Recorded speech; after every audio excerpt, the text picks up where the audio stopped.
Pues mucho gusto, gracias otra vez por estar aquí en nuestra clase. Pues ya habíamos visto un poco del contexto de Teresa, habíamos visto un poco también de este, pues de todas las cosas, ¿no? Que dentro de su realidad, pues es lo que influencia, ¿no? Ya sea desde la expulsión de los judíos, la cuestión política y social. Y bueno, una de las cosas que nos faltó también ver la semana pasada, déjenme subir a ver si eh, que nos faltó ver la semana pasada, pues fue justamente, o es justamente, la parte con América, ¿no? Eh, pues Colón llega a América en 1492, eh, y bueno, básicamente, pues desde ahí empieza una expansión del reino y del imperio, ¿no? Para esta época, ¿no? Los territorios, ¿no? Americanos quedarán vinculados al reino de Castilla. Los habitantes originarios de América son evangelizados y empiezan a ser organizados, pero también son nombrados súbditos por la reina Isabel, ¿no? Al nombrarlos súbditos ya se les da una categoría, pues digamos, es como si dijéramos ahora que son pues ciudadanos, ¿no? Claro, con sus desde sus distintos como bemoles y demás, pero bueno, se les da como hasta cierto punto un trato, pues digamos, ¿no? Humanos, de un trato más como desde estas ideas proteccionistas que va a tener también la reina Isabel, ¿no? Con los naturales de las Américas, o de las Indias, ¿no? Como se les decía en esa época. Justamente dentro de esta organización se empiezan las famosas encomiendas, donde los conquistadores españoles tenían la obligación del cuidado de los naturales, su cristianización y además darles un peculio por su trabajo. Mientras los nativos obviamente tenían la obligación de trabajar en las tierras del encomendero y pagar sus tributos. Pero sabemos que hubo numerosos abusos por parte de los encomenderos y este sistema derivó en muchas ocasiones en formas de trabajo forzoso o incluso casi esclavista. Y bueno, esta fue la principal causa de airadas protestas por parte de los misioneros que fueron hasta la corona para pues acabar con esta injusticia. Eh, por aquel tiempo, ¿no? También se había apoderado de la juventud española un afán por la conquista de estas nuevas tierras, ya que pues la situación económica que estaba pasando Castilla no era pues la mejor. Entonces, esto hace que muchos jóvenes salgan de los muros de las ciudades, naveguen para América, y bueno, otra de las razones que empuja también a estos jóvenes a esta aventura, pues, sería pues que les falta estudios que les permitan hacer carreras en su tierra. Y el único camino que les queda es el de convertirse en soldados, pues con la fama y la riqueza, ¿no? Que eso llevaba al ser también considerados como conquistadores. Y pues bueno, América guarda mucha memoria de Santa Teresa, ¿no? Que si bien no es, bien mucho está sí, ¿no? O sea, más bien mucho está entre el límite de la realidad y de la leyenda, ¿no? Es en lo familiar donde encontramos este nexo real. Porque pues de los 7 hermanos varones de Santa Teresa, más bien los 7 hermanos varones de Santa Teresa se embarcan hacia América y pues bueno, a pesar de las distancias, de las grandes dificultades de comunicación, Teresa no deja de tener trato continuo con ellos y además pues vive con gran inquietud, ¿no? Casi todas sus hazañas. Y bueno, además de que muchos de sus hermanos tuvieron buenos puestos aquí en América, ¿no? Como Lorenzo, que llegó a ser alcalde de Quito, que fue quien prohibió severamente que los indios sirvieran como burros de carga, y otros de sus hermanos murieron en batallas de conquista, otros lucharon o murieron defendiendo la causa del rey, con el fin de quitarle el poder a estos encomenderos, ¿no? Ejemplo de ellos, pues, además del propio Lorenzo, es Jerónimo y Hernando, muerto en una batalla, ¿no? En la famosa batalla de Anaquito, eh, que participó en el bando del virrey Blasco Núñez Vela, que además era hermano del padrino de bautizo de la santa, ¿no? Entonces vemos ahí cómo están también como ligadas, no nada más como desde pues la familia de Teresa, ciertas estructuras de poder, pero también está muy ligada, ¿no? Su aventura, bueno, su familia, pero también la aventura fundacional va a estar también muy ligada a América, porque son los tesoros americanos los que financiarán muchas veces la reforma teresiana, ¿no? Y sobre todo, en cuanto a digamos, a una persona concreta, es Teresa de Cepeda, que ella nace en Quito, eh, ella es hermana de Lorenzo y va a ser la primera carmelita americana, que aunque no funda un Carmelo en América, pero sí, digamos, es la primera americana, nacida en América, que profesará como carmelita. Ella profesa en San José de Ávila en 1582, ¿no? Entonces aquí tenemos un retrato de ella. Y así tenemos como varias cosas, ¿no? Por ejemplo, la imagen de la Virgen que sirve como fundadora o que sirve para la primera fundación de San José de Ávila, es una talla que venía de Quito. Y tenemos dos imágenes con mucha veneración en Centroamérica, que es la Inmaculada Concepción del Viejo, que es la patrona de Nicaragua, y la Virgen del Carmen del Cerrito, que está en Guatemala, que según la tradición, bueno, fueron dos imágenes que regala Teresa una a su hermano, otra la regala a un ermitaño, pero bueno, estas dos imágenes, ¿no? Quedan como testigos, por lo menos dentro de la tradición, ¿no? De un nexo entre América y Teresa. Y bueno, también, por ejemplo, tenemos esta tumba de Hernando Fernando de Ahumada, que está en Pasto, en Colombia, ¿no? Y pues ¿no? Que fue regidor, alcalde, ¿no? Y además lo importante que hacen mucho o que recalcan mucho en esta es que no explotó a los indígenas ni se enriqueció con los oficios burocráticos, ¿no? Y como les digo, pues participaron Hernando, que de hecho muere en esta batalla de Anaquito, o Iñaquito también se le conoce, pues en las huestes, ¿no? Del rey para quitar el abuso de los encomenderos. No era obviamente su primera o sea, venía parte no era lo primero, sino imponer la autoridad del virrey sobre los encomenderos, ¿no? Para que no se volviera esto como un gobierno de muchas cabezas, ¿no? Pero al final, bueno, también les digo, es importante también hacer notar esto. Otra cosa que ya viene en sus escritos, ¿no? Es la visita de Fray Alonso de Maldonado. Fray Alonso de Maldonado, pues era un fraile franciscano, que él estuvo en América, sobre todo en la zona de los chichimecas, ¿no? Y él va a hablar o de manera enérgica, de hecho, sobre la injusticia de la guerra y de la esclavitud contra esta cultura indígena, ¿no?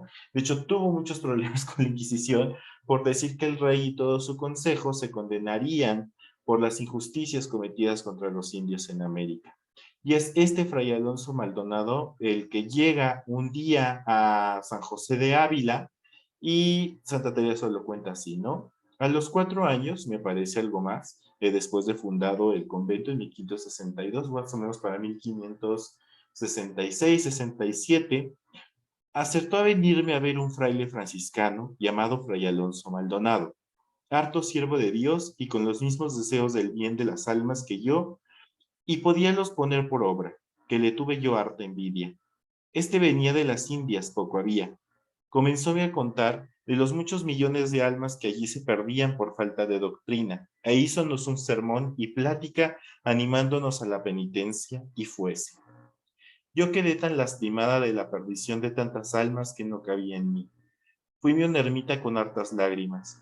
Clamaba a nuestro Señor suplicándole diese medio como yo pudiese algo para ganar algún alma para su servicio, pues eran tantas que llevaba el demonio y que pudiese mi oración algo, ya que yo no era para más. Había gran envidia a los que podían por amor de nuestro Señor emplearse en esto, aunque pasasen 1000 muertes. Y bueno, aunque este texto, ¿no? Lo básicamente, pues lo vemos como si fuera un texto donde se refería exclusivamente a los nativos, en esta pérdida de alma en el sentido de que pues no estaban cristianizados, por lo general siempre lo hemos interpretado así. No sé si cabría, y esto pues lo pongo también como a discusión, lo pondría sobre la mesa, eh, si cabría también la posibilidad de pensar de que cuando Teresa habla de esta pérdida de almas, no también tiene que ver con con estos españoles que, que hacían la guerra o que se enriquecían vilmente o que vilipendiaban a estos naturales, ¿no? Porque al final, pues el que les da este sermón es ni más ni menos que Alonso de Maldonado, ¿no? Un personaje que va a ser muy controversial y muy aguerrido, ¿no? Respecto a este tema. Entonces, no sé si valdría también la pena de pensar en esto, de que Teresa sí, claro, tiene este ámbito, pues piensa a partir de esta cuestión un poco, pues tridentina, un poco de esta cuestión de que fuera de la iglesia no hay salvación, ¿no? Como se entendía en esa época, pero no sé si también cabría pensar, a partir de que piensa que estas almas que se pierden, vienen siendo también de estos personajes que pues violentan a estos indígenas, ¿no? Eh, bueno, pues antes de pasar a nuestro tema que digamos es de hoy, que es la biografía como tal de Santa Teresa, no sé si pues alguna duda, algún comentario. Sí, Pues perdón, ya. bien interesante lo que comentas y de hecho, pues me parece todavía más interesante que esté aquí en la mesa de discusión, pues el tema de los franciscanos.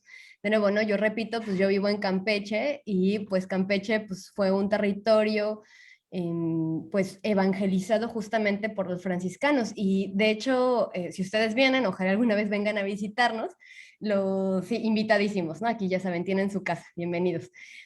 Pero los templos que nosotros tenemos son templos muy humildes, o sea, creo que nuestra arquitectura destaca, por ejemplo, en contraste con la de Puebla, ¿no? Porque no, o sea, los poblanos tienen como estos templos como súper barrocos, súper abigarrados, súper lujosos, y pues nosotros tenemos todavía ese espíritu súper franciscano que es muy modesto, muy sencillo, porque pues es nuestra tradición, ¿no?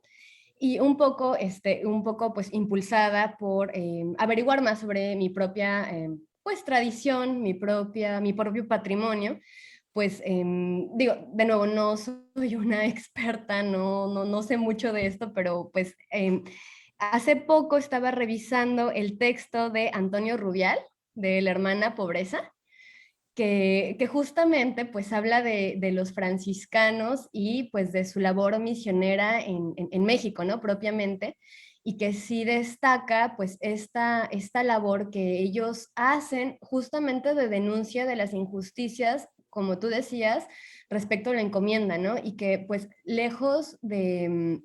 O sea, a mí me llamaba la atención, y es un poco mi interpretación quizás, pues no sé, ¿no? Vaya, ¿no? Muy mía, ¿no?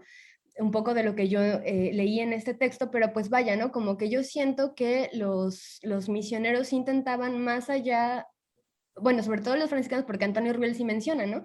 Que eran personas como muy formadas, ¿no? Muy, vaya, llamarlo de alguna manera, no quiero decir de élite, pero sí que sentían un llamado muy profundo para cumplir la voluntad de Dios en las nuevas tierras, ¿no? O sea, el llamado de la caridad estaba ahí y no era cualquiera de la orden de los franciscanos que venía a América, ¿no? Y que por lo tanto, pues ellos sí veían, ¿no? Cómo había estos abusos de poder por parte de los encomenderos y lo que ellos sí estaban como todo el tiempo denunciando era esto, ¿no? Y que justamente ellos estaban como muy de parte de los naturales, ¿no? Y ellos siempre estaban como declarando esto de es que en ellos yo siento que está, o sea, que son ejemplo de humildad y yo estoy con ellos y no es justo que los encomenderos con esta idea pues los exploten y quizás un poco este es lo que le va a contar este franciscano a Teresa, ¿no? O sea, las condiciones como de, o sea, es que nosotros veníamos a salvar almas y resulta que llegaron a explotarlos y este no era el plan, ¿no? Este no era el plan, era venir a darles la buena nueva y están haciendo otras cosas monstruosas que no tienen nada que ver con el plan de salvación de Dios, ¿no? Y yo creo que un poco ese es el diálogo, ¿no? Que se da ahí y que quizás, digo, valdría la pena, pues no sé si tomarlo en cuenta, de que pues la evangelización sí, sí se da mucho, ¿no? Por este proceso violento, pero también va mucho pues sobre el diálogo espiritual, ¿no? Que tienen los misioneros respecto a la propia espiritualidad que ya se tenía aquí, ¿no? Y sobre todo a la denuncia de las injusticias, y que bueno, no es para nada fortuito que justamente personajes que vayan a hablar de la dignidad de los seres humanos de estas tierras, pues salgan de estas órdenes religiosas, ¿no? Bueno, eso es lo que yo quería compartir y nada, pues gracias. Gracias, Jeremy. No, muy bien, o sea, creo que sí, justo, o sea, al final, eh, pues yo creo que aquí, ¿no? Cabe la pena, pues, rescatar y pensar si realmente Teresa, ¿no? A partir de esto que hemos visto, ¿no? De este texto, realmente supo también sobre estos abusos, que yo estoy totalmente seguro que sí, o sea, que el franciscano se lo contó, ¿no? Y yo creo que por eso era también parte del dolor y también era parte de del decir que tiene pena por las almas que se pierden, ¿no? Porque justamente habla también en sus textos este misionero de cómo las almas de los españoles se pierden, ¿no? A través de esta violencia que ejercen contra los indígenas. Entonces, pues valdría la pena, ¿no? También hablar por ahí y, bueno, investigar por ahí. Y digo, obviamente, ¿no? Caben lecturas, estaría muy, muy, muy bueno hacer lecturas de coloniales sobre Teresa, ¿no? Entender que fue una mujer de su época, donde obviamente justificaba estas cuestiones como parte del mismo, pues, de la expansión del cristianismo, de España como estandarte también del catolicismo y de su expansión, de resguardo, pero pues también hasta qué punto ella pues no pudo haber estado de acuerdo con ciertas situaciones, ¿no? Y con estas críticas, como siempre, las hace a veces medias veladas, a veces medias no, pero es importante así, pues ver cómo ahí pues sí, esta línea. Perdón, otra cosa que se me acaba de venir a la mente, ¿no? Un poco, yo les he dicho, ¿no? Soy maestra de literatura, de educación media superior, y estábamos viendo justo, pues, el tema de pues, el mito, ¿no? Y yo les ponía a mis alumnos el ejemplo del Popol Vuh, y es bien interesante porque justamente toda esta tradición, pues, es rescatada por, por religiosos, ¿no? Entonces, pues yo creo que ahí también hay algo que valdría la pena, ¿no? Como retomar quizás en lecturas de coloniales, ¿no? De que pues no todo es blanco y negro, que hay bastantes matices como en este proceso, ¿no? Digo, aprovechando, ¿no? La próxima semana ya es 12 de octubre, que valdría la pena pues repensarlos, ¿no? Para nosotros. Claro, sí, muchas gracias, Jeremy. Pues bueno, entonces vamos a darle un poco seguimiento a esto. Ahorita si surge algún comentario de más, lo veremos. Vamos directamente entrando ya a la biografía de Teresa. Voy a, bueno, los Estoy en un aspectos curso, que estoy en un curso. lo que está aquí, obviamente también les voy a mandar las diapositivas, ¿no? Sobre todo para las líneas del tiempo, ¿no? Para no pararnos tanto ahí, sino ya entrar directamente pues a la carnita de nuestra clase. Entonces, bueno, vamos a hablar un poco de la situación de la mujer en los tiempos de Teresa. A finales del siglo XV fue marcado por una incipiente promoción de la mujer en Castilla, ¿no? Ejemplo de ello fueron las mujeres cultas que se dominaron las doncellas doctas, protegidas por la reina Isabel en su corte, que las inscribieron en un deseo de atraer la cultura, sí, no todas se juntaron, se inscribieron en este deseo de atraer la cultura y las novedades extranjeras, no nada más de Flandes, sino también de las ciudades italianas y de las alemanas, ¿no? Todo esto que llega con, también después con la corte, o más bien con los nexos que hace la corte de Castilla, con las cortes alemanas, ¿no? Esto nos ayuda mucho para entender, pues, todo este como hervidero, ¿no? Cultural, donde las mujeres también, pues querían entrar. Entonces, bueno, estos contactos con el extranjero fueron numerosos, ¿no? En sintonía con el deseo de los reyes católicos de crear un Estado moderno a tono con las corrientes humanistas europeas, pero también muy a tono, ¿no? Con los matrimonios ventajosos, ¿no? Con que pusieron a sus hijas. Otro espacio privilegiado para estas mujeres educadas e interesadas por la cultura fueron las universidades, en particular la de Salamanca y la de Alcalá de Henares, ¿no? Hubo mujeres en esta época que pudieron acceder a estudios universitarios. Eh, eh, Fueron muy pocas, pero bueno, se logró, se logró. Eh, y de hecho, bueno, las apoyaban pensadores como el cardenal Cisneros, que era el confesor de la reina, Juan Luis Vives, Antonio de Guevara y Erasmo de Rotterdam. Eh, eh, Parte de estas mujeres que vienen estudiando en Alcalá, ¿no? O en Salamanca, es, por ejemplo, una de las preceptoras de los hijos de Isabel la Católica, ¿no? Entonces, la famosa latina. Entonces, la latina era pues de estas mujeres como educadas, que tuvieron acceso, ¿no? A este privilegio de la educación universitaria. Pero esto va a cambiar a principios de los primeros 20 años del siglo XVI.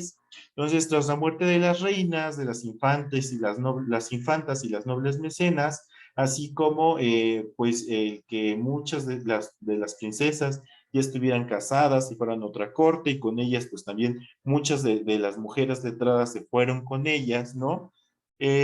Esto, pues bueno, además de la condena por parte de la Iglesia al pensamiento de Erasmo, tiene una sospecha contra los judeoconversos que les gustaba mucho pues la lectura, las reuniones, digamos, literatas, a partir sobre todo de disputar la Sagrada Escritura, y el miedo a los círculos de reflexión teológica encabezados por mujeres, ¿no? Recordemos que, bueno, empieza la semilla de la reforma protestante, tiene miedo también que las mujeres o que se hicieran núcleos protestantes en el reino, y pues bueno, parte de estos es como se empiezan a tener miedo a estos círculos de reflexión encabezados por mujeres. Eh, y bueno, esto debilitó profundamente el espíritu que existía en que la mujer, o promujeres, ¿no? Que existía por una parte o parte del reino. Eh, Esto iba ganando también la partida en el pensamiento, o iban ganando la partida ciertos moralistas, ¿no? Que decían bajo, o justificaban más bien bajo algo biológico, ¿no? La incapacidad mental de las mujeres para las letras, ¿no? Y sobre todo que veían en esta capacidad para las letras un peligro para la moral y las almas, ¿no? Ejemplo de ello son las palabras del catedrático de Salamanca, ¿no? Melchor Cano, y dice, en la experiencia nos dice que dar la escritura en lengua vulgar toda o parte, ha hecho daño a las mujeres y a los idiotas. Por más que las mujeres reclamen con insaciable apetito comer de esta fruta, es menester vedada y poner cuchillo de fuego para que el pueblo no llegue a ella. Entonces, este pensamiento, ¿no? De poner cuchillo de fuego a las mujeres, de considerar a las mujeres, pues, incapacitadas mentalmente para comprender las escrituras y por lo mismo como están incapacitadas, se pensaba que podían perder el alma, ¿no? Eso es lo que pensaban ciertos moralistas, ¿no? Lo que llega a su culmen cuando se saca la publicación de libros prohibidos. O sea, es un índice donde dice qué libros no se pueden leer. Y a partir de este índice, ¿no? Que saca el inquisidor general Valdés, eh, pues bueno, los libros espirituales, ¿no? Que ya vimos la semana pasada, estaban muy de boga en toda la sociedad, que era algo como muy común de las mujeres también le entraban también a estos temas, son destruidos, quedando alguna que otra literatura básica muy devocional y los demás libros eran en latín, lo cual pues no permitía a las mujeres ya no solo leerlos, sino también escucharlos y entenderlos. ¿Por qué? Porque hay que pensar también que, bueno, muchas de las mujeres, como la mayoría de toda la población, eran alfabetas. Entonces, una de las formas donde las personas se enteraban o podían leer era a partir de estas lecturas en voz alta. Las lecturas eran a partir de la persona que sabía leer en la casa, lo leía en voz alta, todos escuchaban mientras estaban haciendo alguna tarea, alguna faena, y de esta manera pues se enteraban y se cultivaban. Pero al hacerlo en latín, ya no nada más era que las mujeres no podían leerlo, sino tampoco entenderlo, interpretarlo, porque si de por sí en español era difícil leer, pues el latín todavía ponía otra barrera más.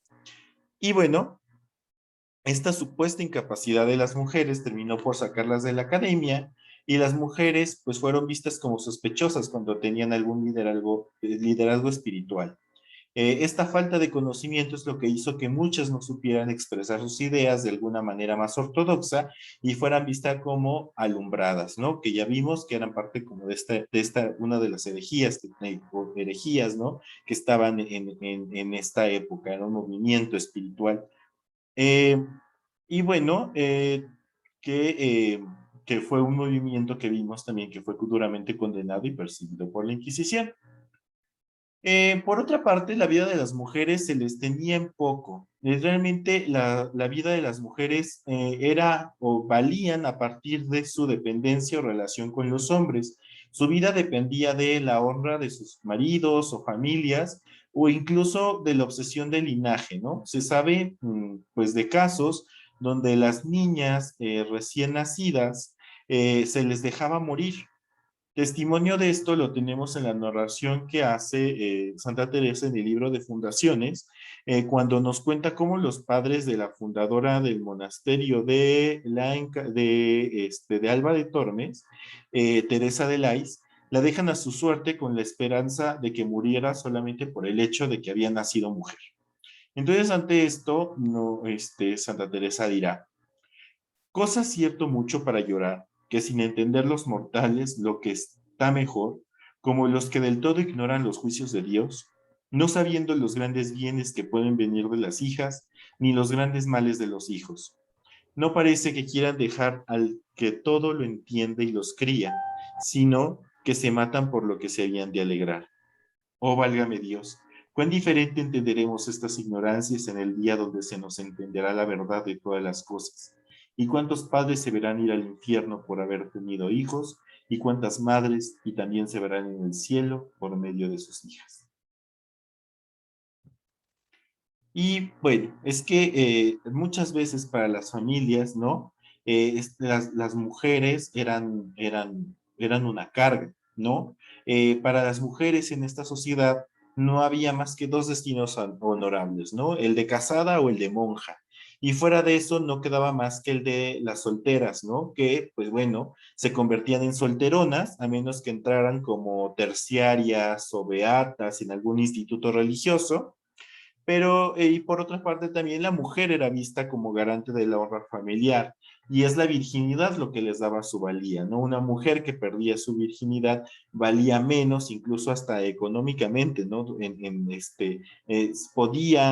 Se pedían más dote, o nadie se casaba con ella, lo cual provocaba que fuera una carga para su familia, ¿no? Entonces, eso es lo que pasaba en esta sociedad. Es por eso que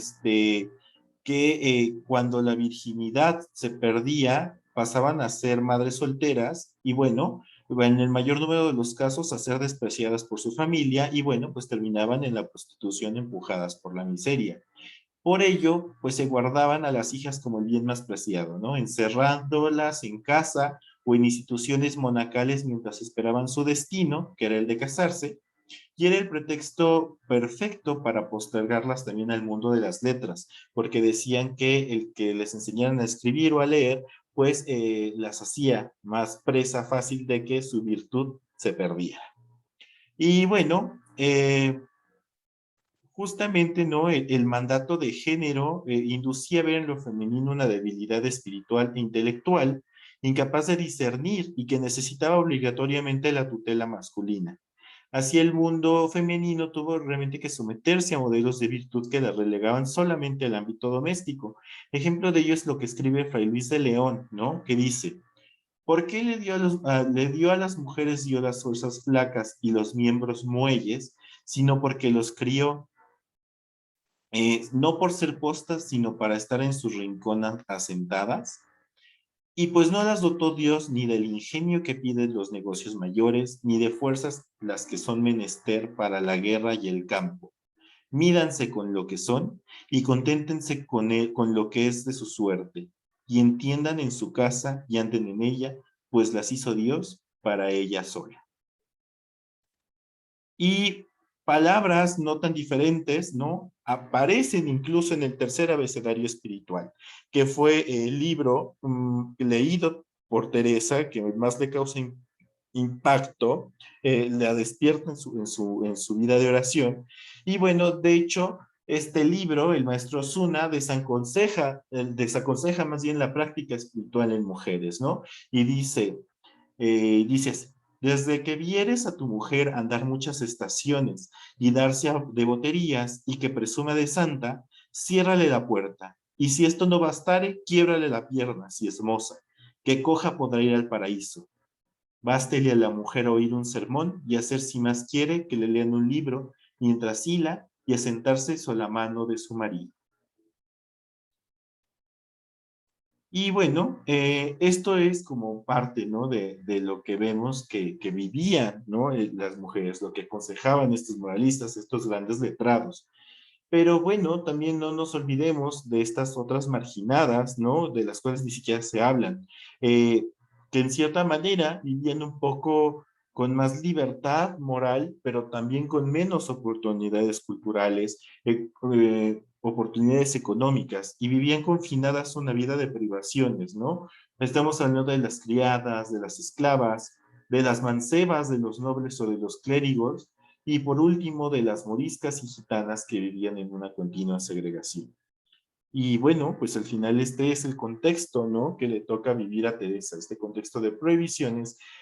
Aquí vamos a entender muchas cosas que pasan a partir de su vida y cómo también hay unos privilegios y otras cosas que, donde incluso, ¿no? Podemos decir que se atreve a rebelarse también contra este sistema, ¿no? Esto es también importante entender en la vida de Teresa, pues a partir de estas cuestiones que vamos a ver que vivía pues en su cultura, en su vida cotidiana. Y eh, bueno, hasta aquí antes de iniciar ya directamente como con Teresa, ya su biografía como tal, ¿alguna pregunta, comentario?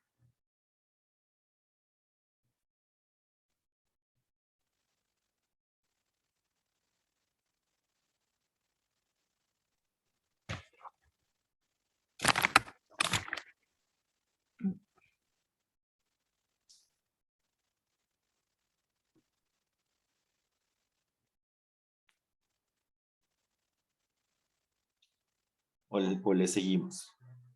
Y ahorita que veamos que... Pues por mí le seguimos, solo que pues, no han cambiado mucho las cosas desde entonces hasta ahora, según mi parecer, pero único Sí, hay comentario. muchas cosas donde, sí, ¿no? Claro, donde justamente de muchas situaciones que se viven, ¿no? Eh, pues tan solo, ¿no? Esta cosa de parte del feminicidio, que también se ve a partir de esta cosa pues de considerar lo femenino como un objeto, como algo de intercambio, como algo que no vale, ¿no? Y justamente, bueno, pues son cosas que en algunas cosas hemos podido como, pues digamos, avanzar y al final, pues también, ¿no? Entender que estos movimientos pues son como las olas, avanzamos y en otras cosas retrocedemos, ¿no? Y, y pues bueno, ahorita vamos a ver qué más reflexiones salen a Ya, partir de pero esto. Mike, Sí, un comentario ahorita escuchándote de que en algunas cosas avanzamos y en otras retrocedemos. No sé desde qué punto de vista o qué tipo de escenario es el que estás imaginando. Digo, yo te escucho y mi imagen es el de un grupo de mujeres religiosas, por no decir monjas, ¿verdad?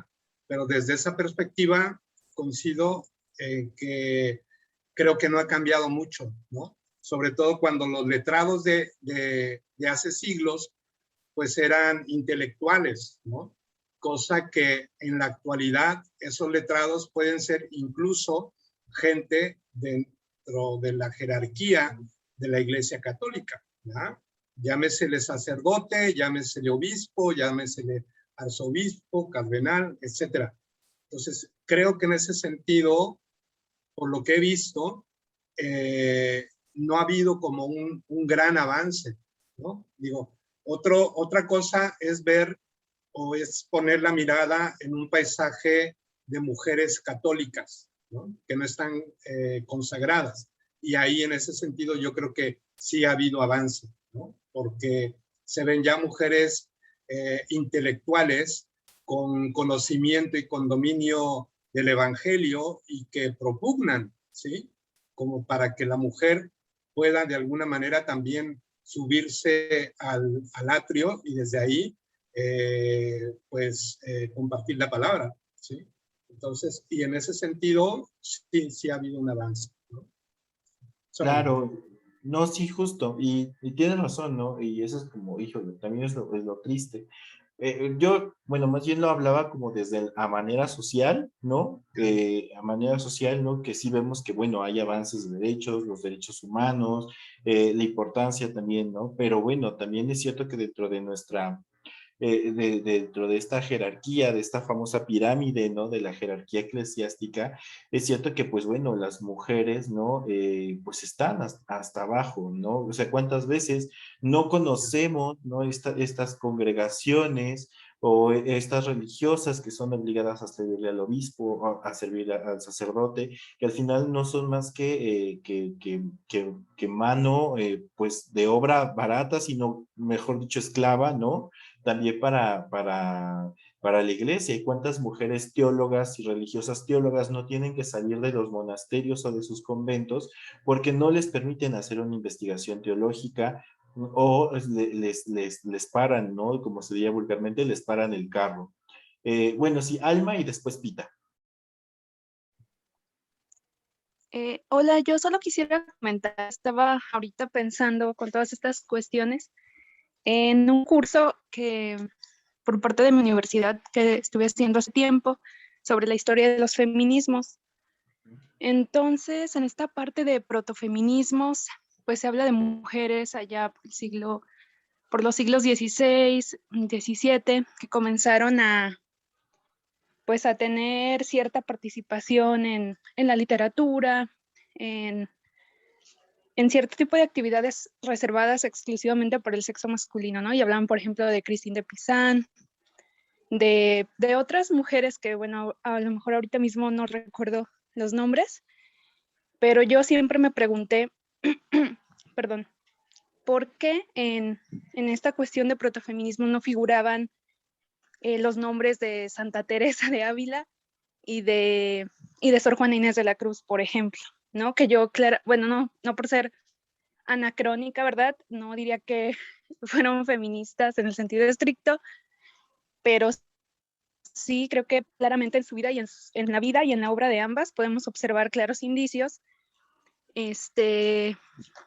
bueno, primero que nada, hablar desde su experiencia como mujeres y también de la defensa de algunas libertades y derechos de las mujeres. Y yo decía, bueno, pero ¿por qué? ¿Bajo qué criterios se decide excluirlas? ¿No? Eso me llamaba mucho la atención y no sé, pensaba que tal vez pudiera tener que ver con esta actitud anticlerical que he observado en muchos espacios académicos, y me lleva a pensar que a veces por tener esta actitud de rechazo, de incluso, no sé, pudiera ser odio. He visto algunas manifestaciones muy de ese tipo.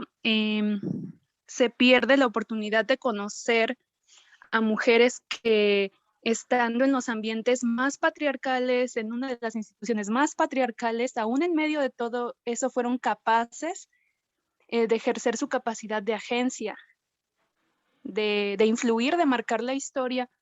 Entonces, digo, pues qué pena que dejemos, a lo mejor, no sé, alguien dirá, no, es que Santa Teresa, Sor Juana eran unas alienadas, no sé, algo por el estilo, y siendo que a pesar de su contexto eran pues, todo lo contrario, mujeres adelantadísimas a su tiempo.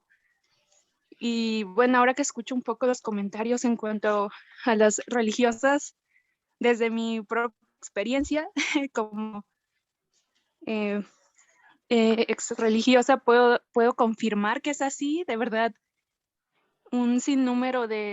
tengo una gran cantidad de experiencias que podría contar que tienen que ver con ello.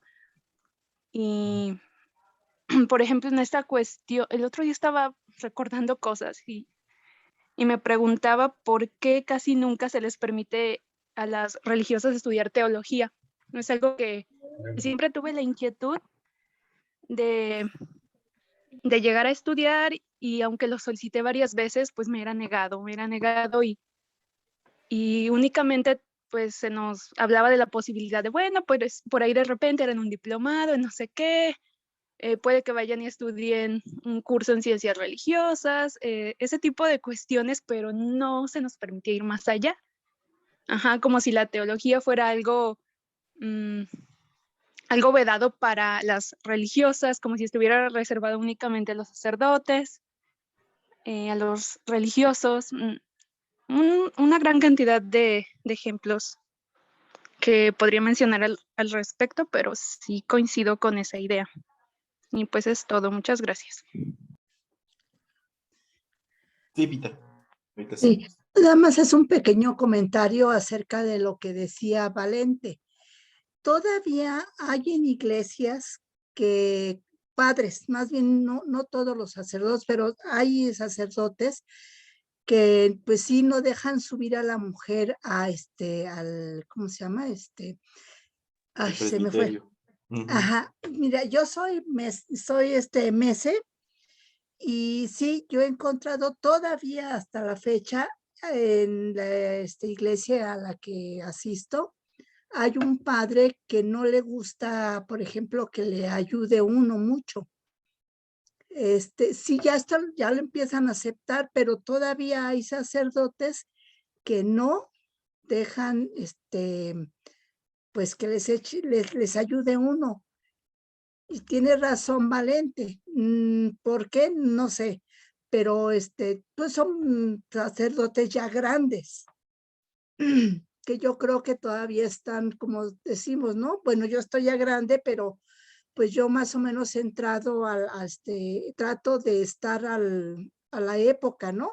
Pero todavía hay, por ejemplo, sacerdotes que no, que ellos están a lo que era antes. Y si, o sea, por ejemplo, a mí me ha costado trabajo con algunos sacerdotes. Hay sacerdotes que no, que sí te dicen, ayúdeme, haga esto. Inclusive nos dicen, deme el copón, ayúdeme con el copón. pero hay sacerdotes que de plano, no. Y si es cierto, Valente, tienes toda la razón.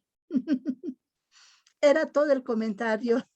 Gracias, Rita, y gracias, Elma. Y justamente, no, es muy valioso esto, porque nos da mucho esta idea, ¿no? Estamos hablando de una iglesia que en lugar de abrirse, ¿no? Se cierra. Vemos aquí este contexto histórico donde empieza a cerrarse también, pues porque al final la iglesia de la Contrarreforma también le da miedo al laico, le da miedo a la mujer, porque pues al final piensa que puede, que desde ahí donde puede perder su poder. Y estamos hablando de una iglesia que no quiere perder su poder, esta iglesia militante, ¿no? Que no quiere perder su poder y por eso le da tanta importancia y tanta fuerza al clero, a los obispos, al papa, esta jerarquía, ¿no? Y siempre pone al final a los laicos y a las mujeres. Y eso es como, eso es muy triste. Y tiene mucho que ver, ¿no? O sea, vimos estas palabras tan fuertes de poner este cuchillo de fuego, ¿no? A las escrituras, a todo lo religioso. O sea, creo que pues vale la pena plantearse eso y replantear también qué educación es la que están dando, se está dando en los seminarios, en las congregaciones religiosas y cómo se evita también este clericalismo, que es también una cosa por la que tuvo que luchar también, contra la que tuvo que luchar Santa Teresa, ¿no? O sea, como escritora, lo vamos a ver en la próxima clase, todas las cosas que habla a favor de la mujer, todo lo que tiene que sufrir como escritora, pero no solamente por el hecho de escribir y ya, sino porque se atreve a enseñar, se atreve a hablar de cosas que se supone solamente tenía que hacer el varón por ser varón, porque era la imagen perfecta de Dios, ¿no? Porque Eva fue la que tentó a Adán, ¿no? Entonces, tenía que siempre que estar como en este segundo lugar. Y Teresa no escribe, enseña, tiene autoridad y dice no, no y no. Esto va más allá. Y justamente, un poco retomando lo que decía Alma, lo vimos en la primera clase. ¿Por qué no tomamos a Teresa o a Sor Juana o a otras mujeres dentro de los movimientos, pues digamos, del protofeminismo? Por el simple hecho, más allá del ser religiosas, es un simple hecho de racial. Es que no son blancas, no pertenecen a este conjunto de las anglosajonas. Por eso es que a muchas feministas de estas, bueno, de estas feministas, de este feminismo blanco, pues no les cuesta reconocer a Hidalgarda como parte de esta lucha contra el patriarcado, pero sí les cuesta a estas españolas, a estas novohispanas, ¿no? Como Sor Juana, como Santa Teresa. Entonces, esto tiene que ver, sí, con una cosa religiosa, pero incluso más allá, con una cosa racial, porque al final tampoco nos ha interesado hacer historia de las mujeres, historia de las diversidades desde nuestros contextos. Pues obviamente yendo más allá de estos odios, si somos hispanofílicos o hispanofóbicos, ¿no? Más bien reconocer estas figuras que dentro de este contexto, ¿no? Ayudaron a otras mujeres a reconocerse y configuraron también nuestra propia historia de las otredades desde nuestro lenguaje y desde nuestras realidades. Entonces, Claro, bueno. sí, perdón que interrumpan, pero es que, digo, me emociona, ¿verdad? Pero escucho que además de la cuestión racial, es innegable esta presencia patriarcal, digo, desde los inicios hasta nuestras épocas. ¿Sí? Se sigue dando. Y sin embargo, no me gustaría como que nos quedáramos con esta idea un tanto radical, ¿no? Para pensar que nuestra iglesia, digo, me asumo como católico, que nuestra iglesia católica no ha cambiado y sigue todavía en la época del oscurantismo, ¿no? Digo, ha habido, hay, ¿no? Y ahorita, escuchando a Pita y a quienes participaron anteriormente, me llegaban imágenes de amigas religiosas, ¿no? Que tienen una presencia y un don de la palabra, ¿verdad? Para interpretar, para compartir, que digo, es la imagen que me anima, ¿verdad? Como para decir, no solamente como varón o como católico, ¿verdad?, sino como persona, el ver que la mujer dentro de la iglesia, las religiosas, están tomando un lugar preponderante para ellas, ¿sí? Y por ellas, y también por nosotros como varones, ¿no? Entonces, sí las hay, son pequeñas islas dentro de la institución, pero sí hay, digamos, estas islas de la misericordia que nos muestran el rostro femenino de un Dios, de un Jesús, de una Ruaj, ¿no?, de un Espíritu Santo, ¿sí? Entonces, digo, para no impregnarnos de esta imagen que, pues, que venimos arrastrando y que en un momento determinado, cuando nos enojamos, la exponemos y la hacemos como parte de la totalidad, ¿no? Y yo creo que eso, pues, nos deja igual que hace siglos atrás, en la oscuridad. ¿Sí? Claro, Valente, muy bien, es cierto, ¿no? Y también reconocer el trabajo de laicas también, de teólogas feministas, ¿no? Que han hecho también y están impulsando grandes cambios dentro de la institución y que no se quedan calladas y que a pesar de que no se les reconoce muchas veces su teología o sus experiencias o sus reflexiones, están ahí, ¿no? Y siempre tratando, ¿no? De impulsar estos cambios para crear esta comunidad, ¿no? Igualitaria en la que también creí en esta comunidad Jesús. Yareni, sí, ya para darle. Bueno, nada más un comentario rápido, un poco abonando lo que decía la compañera Alma y la última participación respecto pues a los espacios fuera de la institución, ¿no? De la iglesia, donde se les reconoce, por ejemplo, bueno, porque me parece súper importante esta idea, ¿no? De que aún en instituciones patriarcales las mujeres hemos tenido agencia, y me refiero al caso de Sor Juana, que Émile Bolek, ¿no? Digo, esto ya más como en el lado de la teoría literaria, ¿no? De la filosofía, pues él la reconoce como una post-feminista y por el tema, ¿no? De que ella dice como, porque pues ella pues era teóloga, ¿no? Que justamente como que su confesor le dice, oye, aguanta, ¿no? Te queremos mucho, no queremos que tengas problemas con el Santo Oficio, sabemos que eres muy inteligente, sabemos todo eso, pero no queremos que tengas problemas legales, bájale un poco. Y Sor Juan dice, no, sí, ¿no? Le bajo.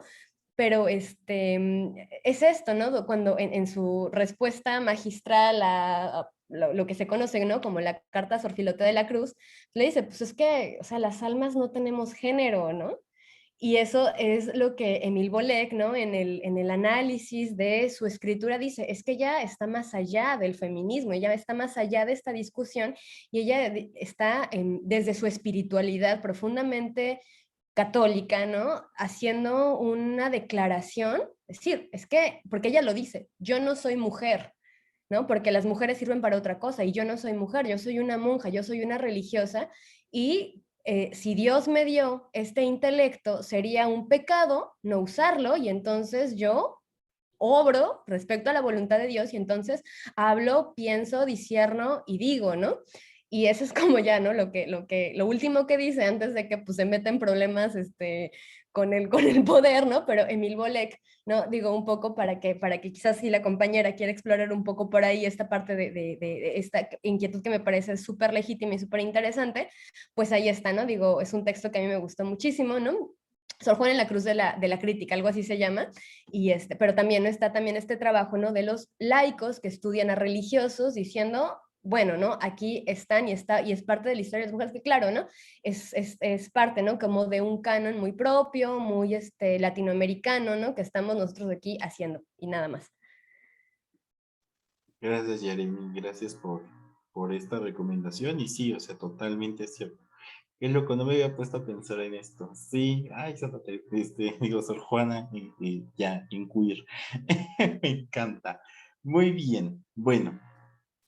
Pues sigamos, bueno, hablando de Teresa, ¿no? Ya la biografía como tal. Entonces, Teresa Sánchez de Cepeda y Ahumada nace el 28 de marzo de 1515. Aún está en pugna, ¿no? Si ella nace en Ávila o nace en la casa de campo paterna, en un pueblito cerca que se llama Gotarrandura, pero Gotarrandura pertenece a Ávila.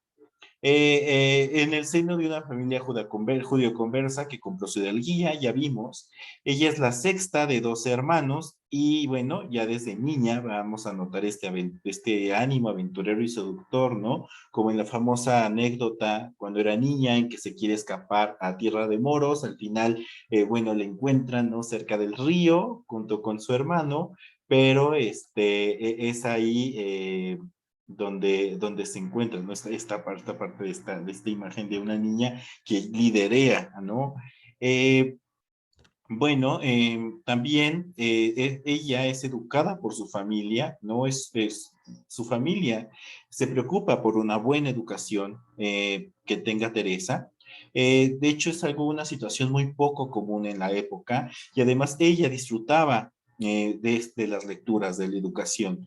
Y aunque a veces estaba bajo mucha vigilancia por el padre o incluso a veces la molestia del padre por las lecturas que hacía ella junto con su madre, Teresa devora todos los libros de la casa, que no nada más eran libros espirituales o libros de caballerías, ¿no? Que eran los que narraban estas aventuras de soldados que iban a conquistar mujeres y tierras, ¿no?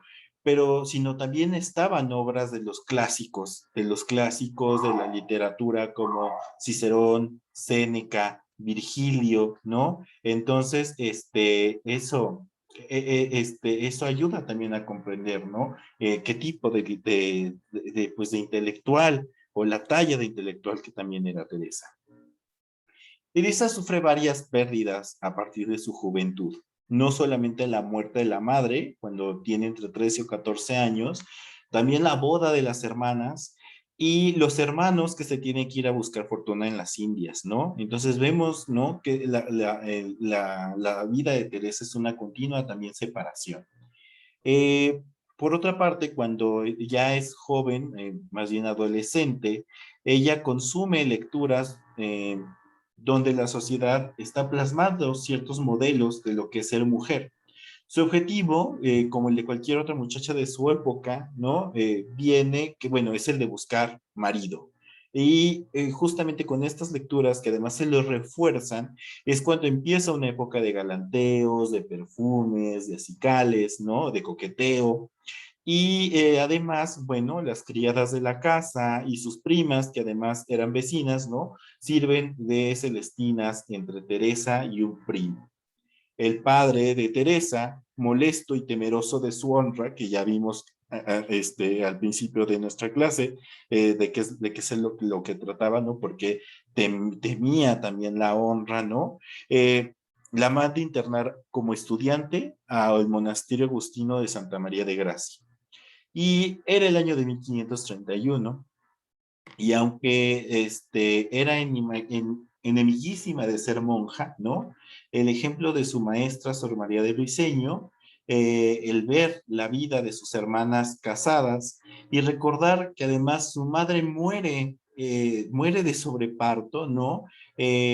Le hace cuestionarse el destino que le presupone, ¿no? Que además ella aceptó por medio de estas lecturas, por medio de ese contexto, ¿no? Que era el de casarse y callar, tal como después lo expresaría a sus monjas en Camino de Perfección, donde dice: así como dicen, ha de hacer la mujer bien casada con su marido, que si está triste, si ha de mostrar ella triste, y si está alegre, aunque nunca lo esté alegre, mirad de qué sujeción os habéis librado, hermanas, ¿no? Entonces, pues vemos que Teresa empieza a replantearse, ¿no? Esto. Teresa tiene que salir de este colegio agustino tras una breve enfermedad y cerca de los 20 años se plantea su vocación religiosa. Y tras el ingreso de una amiga suya, Juana, al monasterio de las Carmelitas de Ávila, que además se fundó en el mismo año, ya dirá la leyenda que en el mismo día en que bautizan a Teresa, empezaron a tocar las campanas de la fundación de la Encarnación. Bueno, esto se queda más como leyenda, pero en el mismo año en que nace Teresa se funda este monasterio. Ella entra a los 20 años, ¿no? Siguiendo pues las huellas de esta amiga suya. Y así, sin embargo, su papá no le da el consentimiento. Entonces ella tiene que salir de noche sin el consentimiento paterno y escaparse. Y así el 2 de noviembre de 1535 es recibida en la Encarnación, profesando al año siguiente, y bueno, allí permanecerá por cerca de 27 años en este monasterio. Los fervores del noviciado, que es este tiempo de prueba antes de hacer esta profesión, hizo que reapareciera la enfermedad que la había sacado de las Agustinas. Esto la hizo salir temporalmente del monasterio hacia Becedas, donde vivía una curandera con fama de atinada.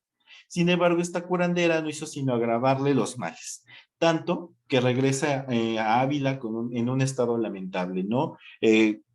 Con los nervios, bueno, decía, ¿no? Los nervios crispados, pero bueno, al final, pues no está en la medicina como ahora, ¿no? O sea, lo que le da le receta la curandera es a partir de sangrías, es a partir de, pues, de purgas, ¿no? Entonces, la traen deshecha a Teresa. No se sabe cuál es esa enfermedad. Es ahí donde inicia, ¿no? De decir, bueno, era una enfermedad psicosomática, era una enfermedad de verdad, era una brucelosis, era otra de estas enfermedades que se dan por la garrapata de los borregos, ¿no? Era una cisticercosis. O sea, no se sabe a ciencia cierta qué es lo que tiene Teresa, si era una epilepsia. Eso es lo que no se sabe, ¿no? Pero bueno, regresa a Ávila en este estado lamentable y durante 3 días permanece como muerta. Regresando de este coma, paroxismo o inmovilidad, ¿no? Teresa exige ser regresada al monasterio. Entonces, días después, apenas recuperada, apenas salida ya cuando la creían muerta, es regresada pues a regañadientes, ¿no? Al monasterio, porque ella quería estar ahí, y tardó 3 años, de más o menos 1540, 1543, en poder volver a caminar. Esa curación siempre se le atribuirá a San José, de quien se volverá devota, y además, no nada más eso, sino apóstol de San José, ¿no? Siempre va a hablar de San José, siempre a hacer que otras personas se vuelvan también devotas a San José, tanto que la nueva casa que ella funda, ¿no? Le pone por nombre San José. Clave en esta enfermedad es la llegada a sus manos del libro de Osuna, del tercer abecedario espiritual, que pues bueno, este tercer abecedario espiritual hablaba de la práctica de la oración mental, de esta oración silenciosa, meditativa, y ella pone en práctica, ¿no? Lo que empieza a leer en este libro. Esto lo hace adentrarse en el camino en la oración, que bueno, con bajas y con altas va practicando. Pues tras su recuperación, su fama se ha hecho grande y es requerida por las familias ricas para consejo. Y de esta manera el monasterio también obtenía limosnas. También tiene que ausentarse de la casa religiosa para cuidar de su padre enfermo, que moriría en 1543. Entre los pleitos legales, las visitas a los bienhechores y un ambiente no tan propicio en el monasterio, estará debatiéndose entre lo que ella llamará las cosas de Dios y las cosas del mundo. Esto terminará en 1554, cuando mirando una imagen de un Cristo muy llagado, o sea, muy herido, se decida finalmente por seguir las cosas de Dios. En este libro nuevo, ¿no? Como llama Teresa, esta nueva etapa de su vida, se dedicó por completo a la oración mental. Y pronto Teresa empieza a sentir la presencia de lo divino, de esta presencia de Dios en su realidad. Y es el tiempo, pues, de los fenómenos místicos, que, pues, el tiempo de cuando lo simbólico se vuelve real, ¿no? En su experiencia. Entonces, Teresa pide consejo y no va a ser comprendida. Muchos veían en ella obra del demonio, que era una iluminada, que era un hereje.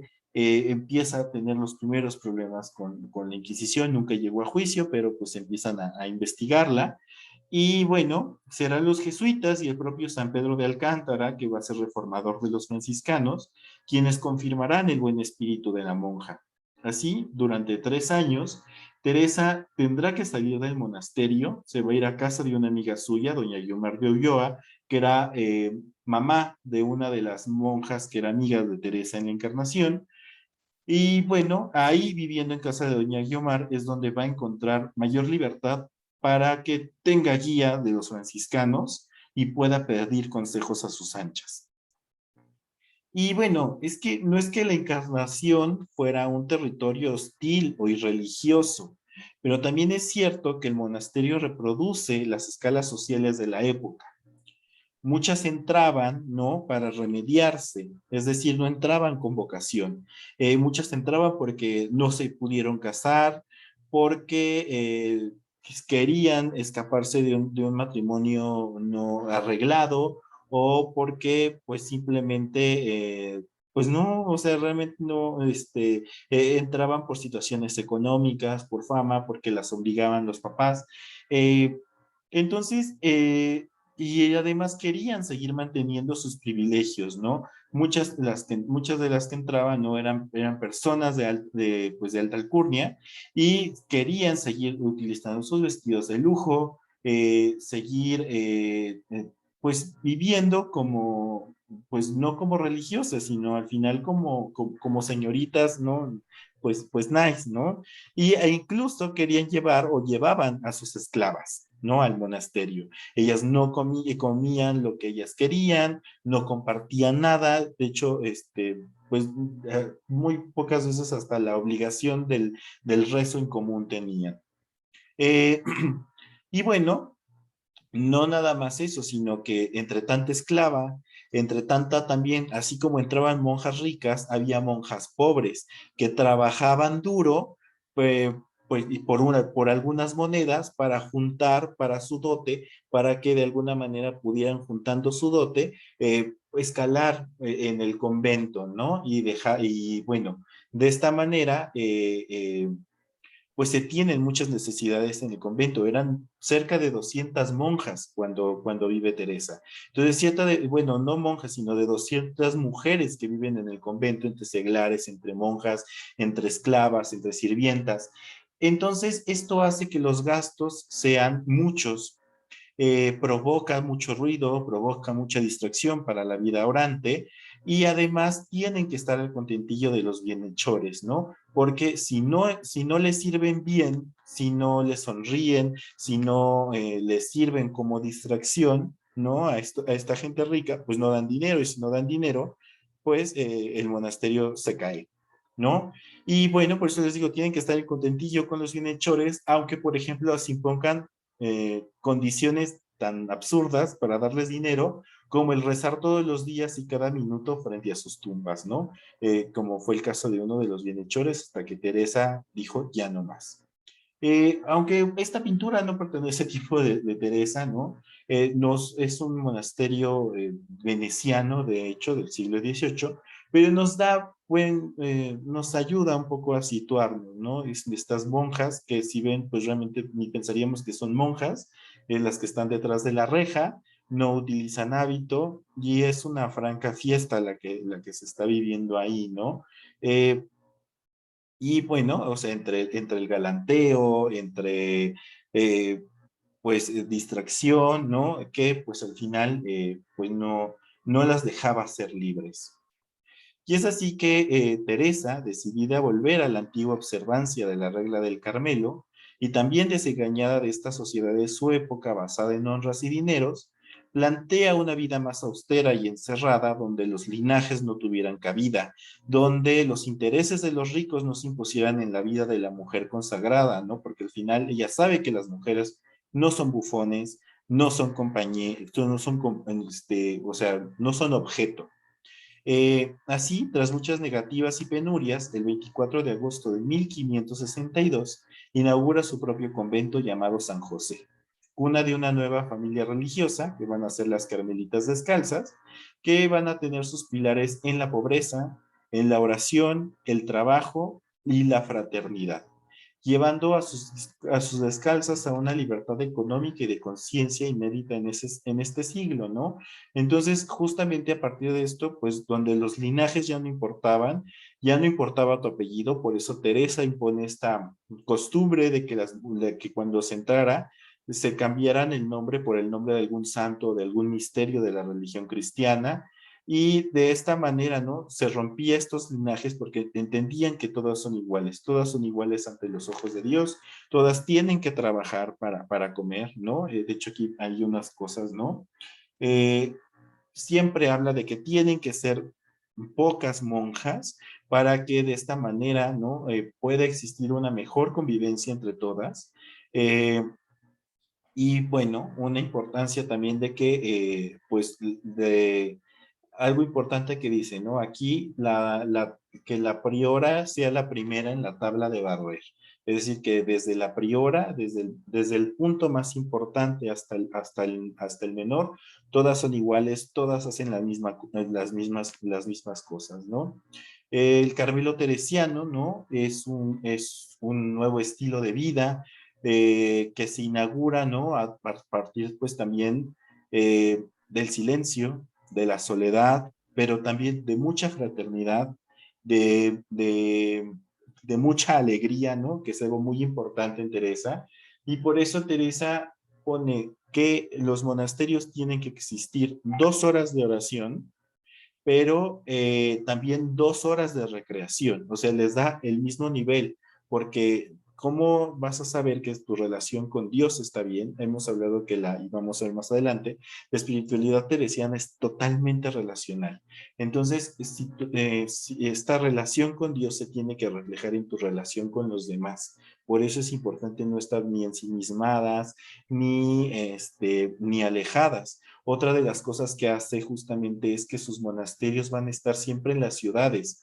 Son oasis de oración de las ciudades donde además las monjas van a servir como guías, ¿no? El monasterio no nada más es un lugar de oración, sino también de enseñanza, de ejemplo. Y por eso es la importancia de que estén en las ciudades, ¿no? Esta moda de que los monasterios se alejen cada vez más de las ciudades no es una cosa muy teresiana, ¿no? Por así decirlo. Ella habla de que son ermitañas, pues en el mundo, ¿no? Y a partir de eso es como se tiene que vivir esta espiritualidad, ¿no? Eh, y bueno, Teresa realizará cerca de 17 fundaciones en el territorio español, tarea que solamente pararía con su muerte. Y es en su segunda fundación donde conoce a su colaborador y amigo Juan de la Cruz, con quien en 1568 va a inaugurar la descalcez masculina. Y pues bueno, Teresa, ¿no? Más que una reforma, porque reformas ya había existido en la historia de la Orden del Carmen, a mucho antes de Teresa, Teresa es fundadora, porque ella sabe integrar bien la espiritualidad orante, eremítica y profética del Carmelo, pero además la junta con la devoción moderna, que ya hemos hablado también de ella, con algunas claves del discernimiento y apostolado jesuita, y con la pobreza y la sensibilidad franciscana.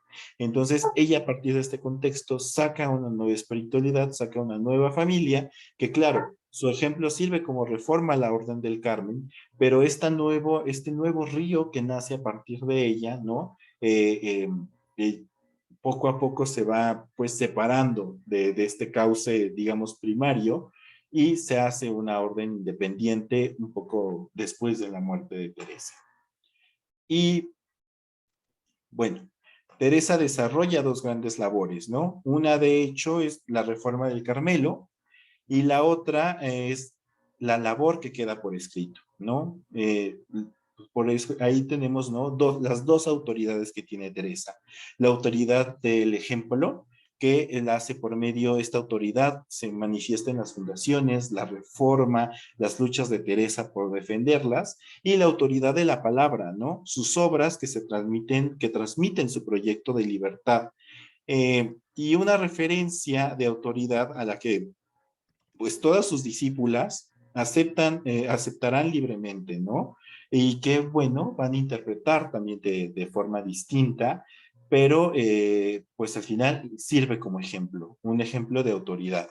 Es así como Teresa de Jesús muere el 4 de octubre de 1582 en Alba de Tormes, y tal como la mandaba la tradición, fue enterrada el día siguiente. El dato curioso es que en 1582, al 4 de octubre, le siguió el 15 de octubre, porque en esa fecha se pasó o se realizó el paso del calendario juliano al gregoriano. Entonces se quitaron esos 10 días de así, pum, se esfumaron. Y para empalmar los calendarios, el 4 de octubre le siguió el 15 de octubre. Es por eso es que a Teresa la celebramos el 15 de octubre. Y bueno, ya llegó un poco, pero tenemos unos 5 minutitos. Y pues nada, solamente para, pues no sé, algún comentario. Fue una síntesis rápida, ¿no? De la biografía de Teresa, pero bueno, vamos a ahondar un poco en su faceta como escritora, en su espiritualidad, obviamente, ¿no? Y pues ya, no sé, antes de terminar, ¿algún comentario, alguna pregunta?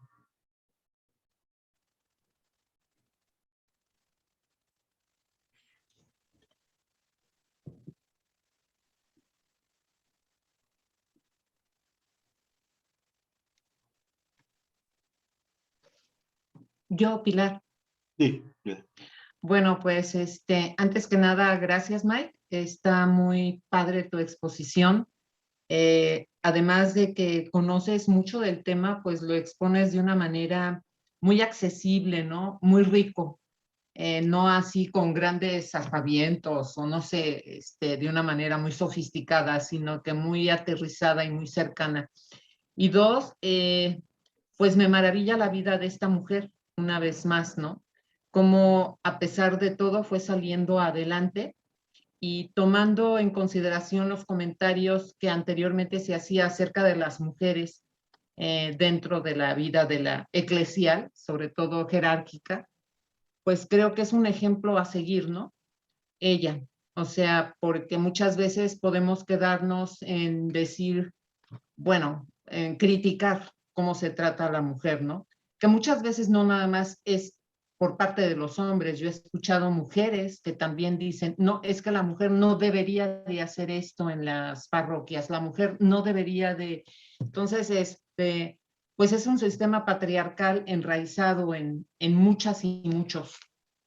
Pero como este ejemplo de esta santa nos puede mover a muchos y a muchas a continuar adelante siguiendo los ideales y siguiendo sobre todo lo que Dios nos va invitando a vivir y nos va invitando a mejorar y nos va invitando a proponer, ¿no?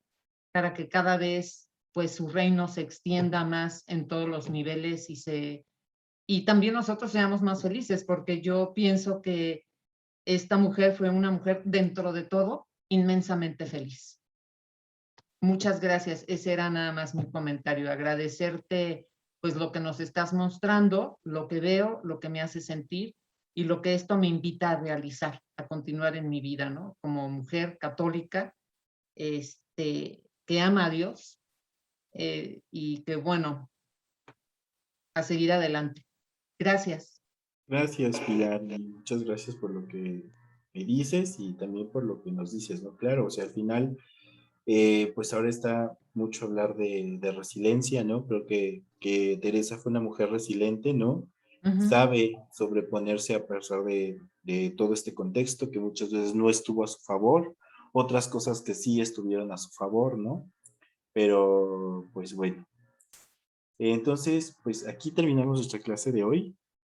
Ya mañana, digo, la próxima semana